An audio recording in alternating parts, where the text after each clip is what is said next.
Hello guys, मैं हूं संजीव पांडे और आप देख रहे हैं एड्यू मंत्रा। यहां पर गाइस हम एक नया चैप्टर शुरू करने जा रहे हैं हमारी टारगेट 95 प्लस की सीरीज में, जो कि है क्लास 9 के लिए बहुत बहुत बहुत बहुत बहुत बहुत बहुत बहुत जरूरी चैप्टर है। ठीक है, which is that atoms and molecule. मैंने इतने बहुत इसलिए लगाए क्योंकि अगर ये चैप्टर आपने अच्छे से नहीं करा तो आगे दिक्कत होगी। आगे मतलब बहुत आगे नहीं, 9th के बाद 10th में ही आपको ये प्रॉब्लम हो जाएगी। तो इसलिए थोड़ा सा ध्यान रखना है और थोड़ा सा ध्यान से इस चैप्टर को पढ़ना है। ओके, ये बहुत ही बेसिक वाला केमिस्ट्री फॉर्म करता है, आपका फाउंडेशन को ये स्ट्रॉन्ग करता है। तो बहुत जरूरी है कि इसको ढंग से आपको समझा जाए। ओके, तो सबसे पहले तो हम ये समझ लेते हैं सर कि एटम और मॉलिक्यूल के बीच में डिफरेंस क्या होता है। What is the difference between atom and molecule. ठीक है, अब मैं आपको एक छोटा सा एग्जांपल लेता हूं। आपको हाइड्रोजन पता होगा?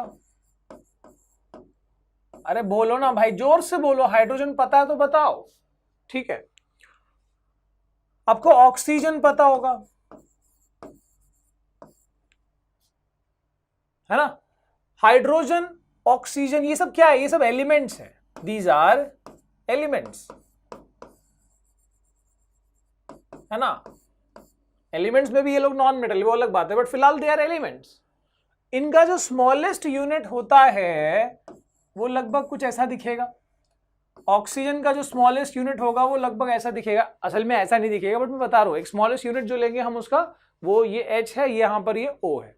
ठीक है, ऐसा नहीं कि उसमें H लिखा होगा या O लिखा होगा, वो हम आगे देखेंगे, बट मैं बता रहा हूं कि लगभग स्मॉलेस्ट यूनिट कुछ ऐसा रहेगा। तो what is this? This is hydrogen का atom. What is this? This is oxygen का एटम। ऑक्सीजन का एटम है। ठीक है, मतलब क्या है? मतलब एक बात मैं बता रहा हूं, एटम होता क्या है? एलिमेंट की जो स्मॉलेस्ट एंटिटी होती है, एलिमेंट की जो स्मॉलेस्ट एंटिटी होती है, यानी जो स्मॉलेस्ट पार्टिकल होता है एलिमेंट का, जिसके पास बिल्कुल वही प्रॉपर्टी है जो एलिमेंट का प्रॉपर्टी है। ठीक है, और डिटेल आपको समझ में आएगा, बट फिलहाल ये समझो कि कोई भी, जैसे मान लो मैंने ले लिया सोडियम। Sodium is element. ठीक है, Na उसका सिंबल है वैसे। सो what is this? This is sodium. ठीक है, तो सोडियम अगर मैंने मान लो ऐसे ले लिया यहां पर, तो जितने भी इसके छोटे छोटे छोटे मोटे तगड़े छोटे मोटे भाई, क्या, क्यों, कैसे, ऐसे, वैसे, जैसे, तैसे, जितने भी इसके छोटे छोटे लड्डू दिख रहे हैं वो क्या है? दे आर सोडियम का एटम्स। सोडियम के एटम्स। सो कोई भी एलिमेंट का स्मॉलेस्ट यूनिट जो होता है, जिसकी प्रॉपर्टी बिल्कुल उस एलिमेंट से मैच खाती है, उसको हम क्या कहते हैं? उसको हम एटम कहते हैं। सर मैं ऐसा क्यों बोल रहा हूं कि उसकी प्रॉपर्टी एलिमेंट से मैच खाती है? अब आप ये भी बोलोगे सर, क्योंकि आप थोड़ा बहुत पढ़ लेते हो ना, 9th से पहले थोड़ा समझ लेते हो, तो ये कहोगे कि स्मॉलेस्ट क्यों? एटम के अंदर भी तो इलेक्ट्रॉन प्रोटॉन होता है, तो इलेक्ट्रॉन प्रोटॉन स्मॉलेस्ट हुआ।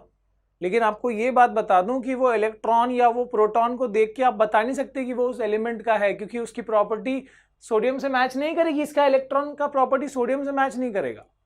वो इलेक्ट्रॉन प्रोटॉन न्यूट्रॉन का कॉम्बिनेशन जो बनता है ना, जितने इलेक्ट्रॉन्स है, जितने प्रोटॉन्स है, वो सब मिला के जो कॉम्बिनेशन बनता है ना, वो प्रॉपर यहाँ पर क्या रहता है? वो इस, जैसे यहाँ पर ये सब के सब जितने भी एटम्स है, सबके पास इलेक्ट्रॉन प्रोटॉन है, बट उनका कॉम्बिनेशन कुछ ऐसा बना हुआ है कि वो सोडियम के लिए प्रॉपर बने हैं। ठीक है, काफी मैं डीप में चला गया, आपको बाहर निकालूंगा और फिर से एकदम बेसिक से बताऊंगा आगे।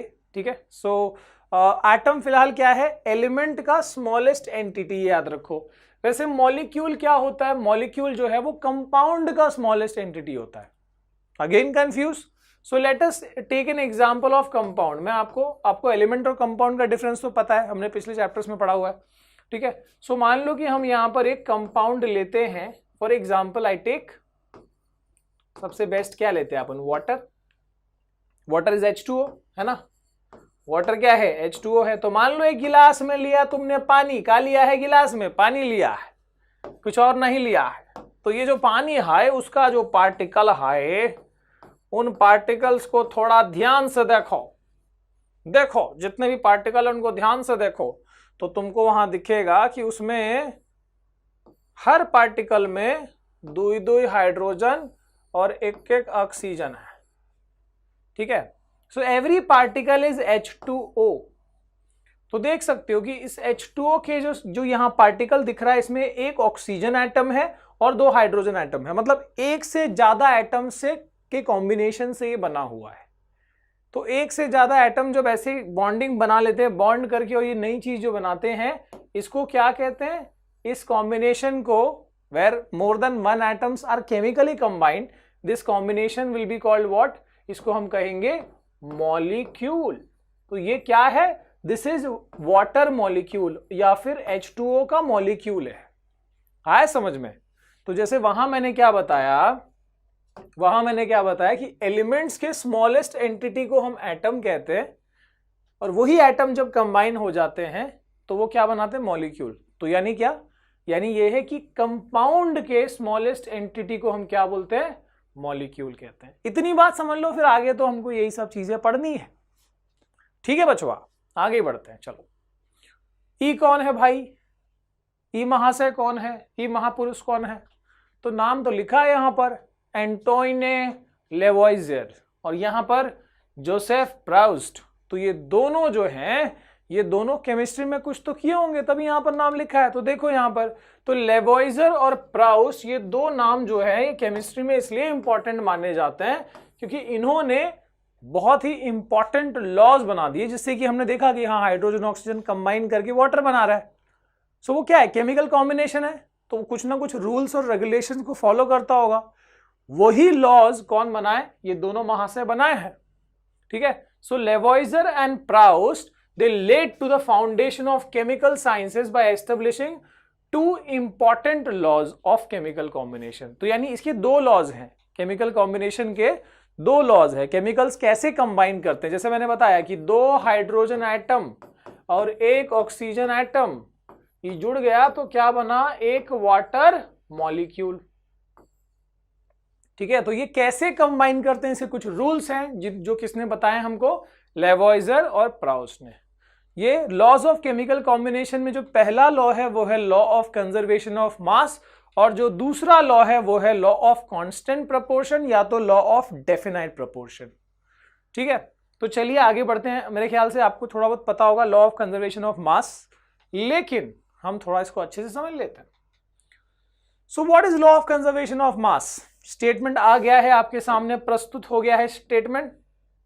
सो law of conservation of mass states that mass can neither be created nor be destroyed, it can be only converted from one... oh no क्या बोल रहा हूं मैं, वो एनर्जी का लगा रहा हूं। so mass can neither be created nor be destroyed in a chemical reaction। बोलने का मतलब ये है कि मान लो ऐसा कुछ हुआ होता है, कोई रिएक्शन हुआ होता जिसमें मैंने 5 हाइड्रोजन एटम लिया होता और मान लो कि 10 क्लोरीन का एटम लिया होता। ठीक है, और मैं ये देख रहा हूं कि ये रिएक्शन हुआ और बाद में जाके ये HCl फॉर्म हुआ, हाइड्रोजन क्लोराइड। HCl आपको पता होगा, हाइड्रोक्लोरिक एसिड। तो मान लो ये हाइड्रोजन क्लोराइड या HCl फॉर्म हुआ। ठीक है, और ये जो है सिर्फ 3 ही फॉर्म हुआ, ओनली 3 HCl। मतलब ये कैसे पॉसिबल है यार कि 5 हाइड्रोजन एटम गया, अंदर गया, और रिएक्शन के बाद सिर्फ 3 ही हाइड्रोजन एटम दिख रहा है, बाकी 2 कहां चला गया? और यहां पर भी 10 क्लोरीन गया और यहां पर रिएक्शन के बाद सिर्फ हमको 3 ही दिखाई दे रहा है क्लोरीन, यानी बाकी कहां चला गया? यानी ये 2 और ये 7 कहां चला गया? है ना? तो ऐसा नहीं होता, मतलब कि जितना अंदर जाएगा उतना ही बाहर आएगा। मतलब कि मैं ये कह सकता हूं, मतलब बहुत सिंपल सी बात ये कह सकता हूं, थोड़ी लॉजिकल बात ये कह सकता हूं कि जब ये रिएक्शन होगा तो ये 5 और ये 5 यहां जाके 5 बनाएंगे, तब समझ आएगा हाँ 5 हाइड्रोजन, जैसे जितना हाइड्रोजन लिया गया उतना हाइड्रोजन बाहर भी हमको दिखाई दे रहा है। मतलब मशीन के अंदर जितना हम डाले हाइड्रोजन एटम, मशीन के बाहर भी उतना ही दिखाई दे रहा है। समझे? रिएक्शन के बाद उतना ही दिखाई दे रहा है। ठीक है, सो बस यहां इतनी सी छोटी सी बात को जो है समझाया गया है कि it states that mass can neither be created nor be destroyed in a chemical reaction. किसी भी रिएक्शन में अब देखो इसको मैं आगे एक और टर्म्स में लिखता हूं, थोड़ा ज्यादा क्लियर होगा. It means that during a chemical reaction the sum of masses of the reactants and products remain unchanged. ठीक है, मान लो कि मैंने एक रिएक्शन देखा जिसमें A प्लस बी, ये कोई केमिकल है, मान लो A एक केमिकल है, B एक केमिकल है, और ये फॉर्म कर रहा है C प्लस डी. ठीक है, तो यहां बहुत सिंपल सी बात है कि मान लो आपने ये 1 किलो लिया था और ये पूरी तरह से रिएक्ट करने वाला है B से. मान लो B कितना यूज हुआ, 2 किलो यूज हुआ, तो ये पूरी तरह से यूज होंगे 1 kg. मान लो मतलब जो हमने लिया है इस कॉम्बिनेशन में कि इनपुट में this is 1 kg and this is 2 kg and they are completely reacting with each other. तो फाइनली आउटपुट में आपको गेस करने में, प्रेडिक्ट करने में बिल्कुल भी मुश्किलात नहीं आनी चाहिए, बिकॉज हमको पता है कि mass of reactant is 3 kg overall. So product का मास भी क्या होगा, 3 kg. बस ये mass, law of conservation of mass, कि mass of reactant is always equal to mass of product. Reactant क्या होता है, जो रिएक्ट करने के लिए हमने लिया स्टार्टिंग केमिकल, और प्रोडक्ट क्या होता है, जो फाइनली फॉर्म हुआ. तो याद रखो, this is reactant, A and B are reactants and this C and D are products. ठीक है, आगे देखते हैं बचवा. Yes, this is law of constant proportions. क्या है लॉ ऑफ कांस्टेंट प्रोपोर्शन? तो लॉ ऑफ, जो देखो लेवॉइजर और प्राउस ने दो लॉज बताए किसके, केमिकल कॉम्बिनेशन के. पहला लॉ ऑफ कंजर्वेशन ऑफ मास, जिसमें हमने ये देखा कि कोई भी रिएक्शन में जितना रिएक्टेंट का मास होगा उतना ही प्रोडक्ट का मास होगा. और दूसरा अब ये है लॉ ऑफ कांस्टेंट प्रोपोर्शन या फिर लॉ ऑफ डेफिनाइट प्रोपोर्शन. इसमें क्या बताया गया, it states that in a chemical substance the elements are always present in definite proportion by mass. थोड़ा ध्यान से समझना आप इसको. It states that in a chemical substance, कोई भी chemical substance, मान लो कि हमने लिया वाटर H2O, इसमें जो भी एलिमेंट्स प्रेजेंट है वो हमेशा फिक्स प्रोपोर्शन में होते हैं मास के हिसाब से. So let's see the example. तो जब हम H2O की बात करते हैं, तो जैसे मान लो 2 H2 रिएक्ट किया O के साथ में and is forming H2O. Okay, अब यहां पर इसका मास थोड़ा समझ लेते हैं कि इसका मास प्रोपोर्शन कितना है. अब हाइड्रोजन का मास होता है 1. तुम बोलोगे सर कैसे, और ये U क्या है, दिस इज यूनिफाइड मास या एटॉमिक मास यूनिट.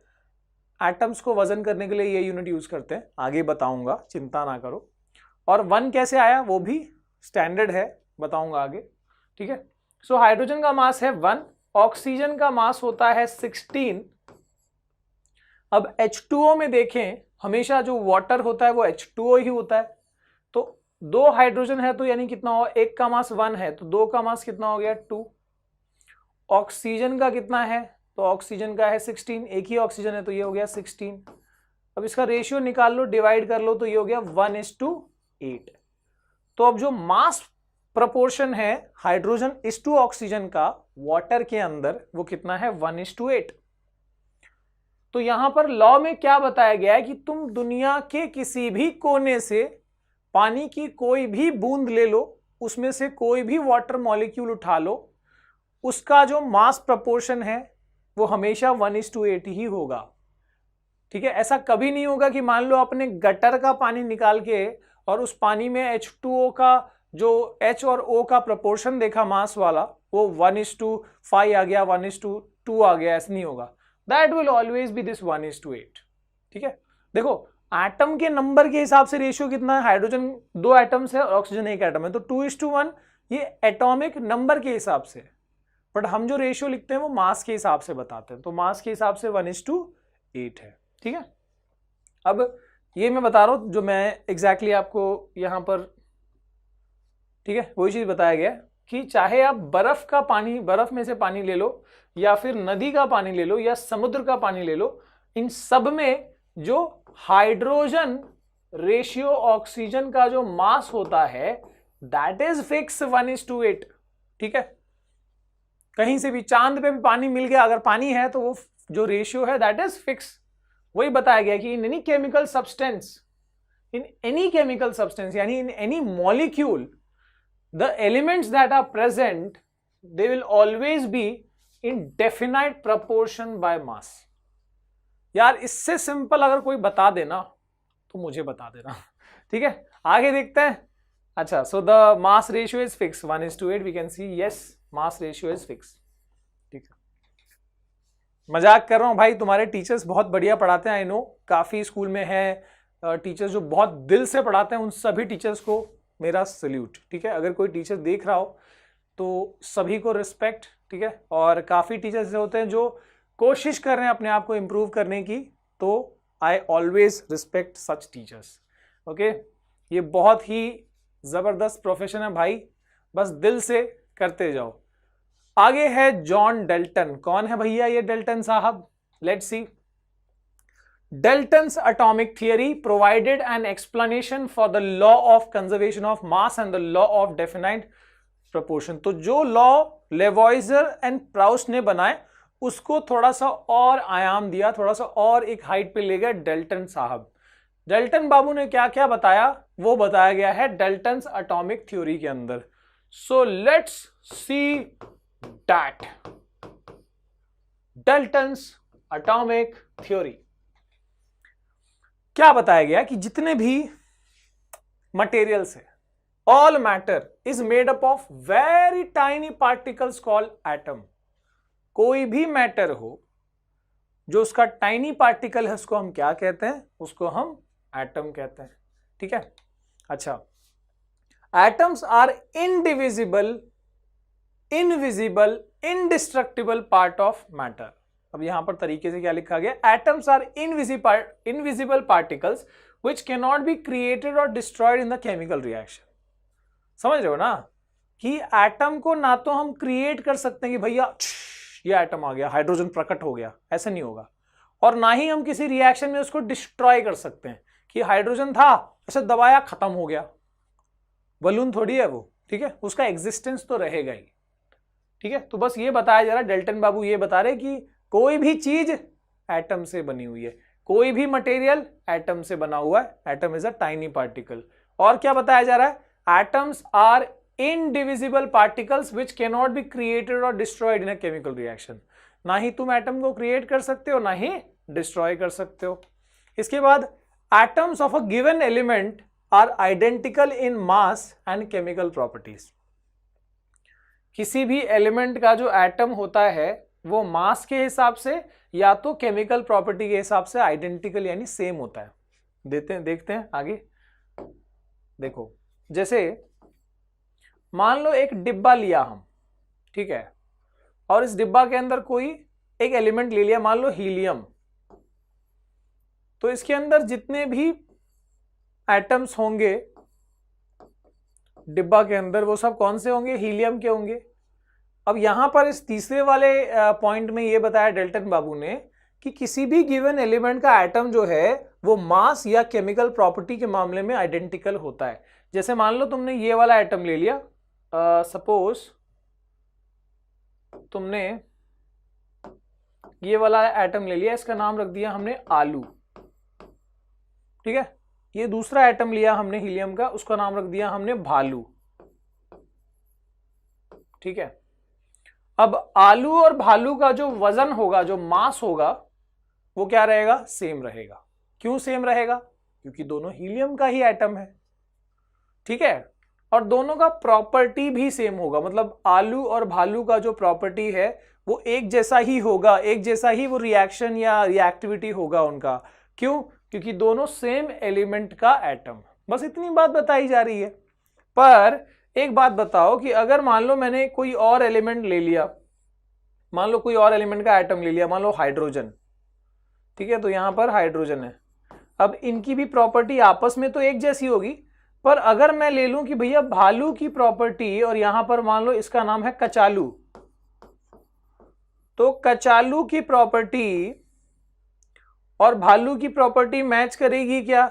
नहीं, क्योंकि दोनों अलग अलग टाइप के एटम्स है, एक हीलियम का एक हाइड्रोजन का है। सो बस वही बात बताई गई है कि atoms of different elements have different masses and chemical properties. भैया ये याद रखना बहुत जरूरी चीज है। डेल्टन एटॉमिक थ्योरी ऐसी थ्योरी आ जाती है।